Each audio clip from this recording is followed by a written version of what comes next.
Hindi muna aatakihin ng Estados Unidos sa mga power plant ng Iran hanggang April 6. Pero giit ni US President Donald Trump, kailangan nang tanggapin ng Tehran ang kasunduang inilatag niya para matigil na ang giyera. Yan ang agenda report ni Francis Volve.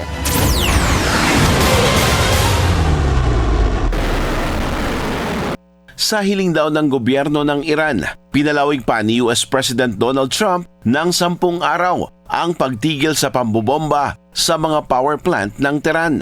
Tinawag din niyang fake news media ang mga nagbabalitang wala naman daw pag-uusap sa pagitan ng Iran at Amerika. Of course they're negotiating. They've been obliterated. Who wouldn't negotiate? They are begging to make a deal. We'll see if we can make the right deal. And if they make the right deal, then the strait will open up.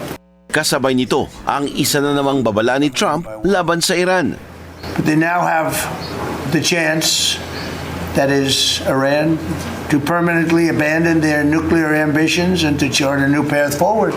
We'll see if they want to do it. If they don't, we're their worst nightmare.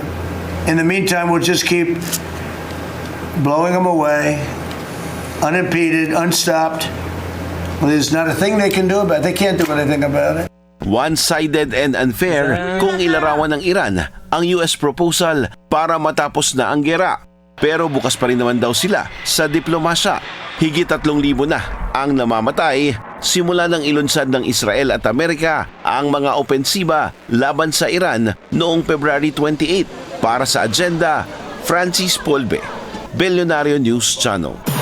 Mag-follow sa aming mga social media accounts at mag-subscribe sa aming YouTube channel para sa pinakahuli at eksklusibong mga balita.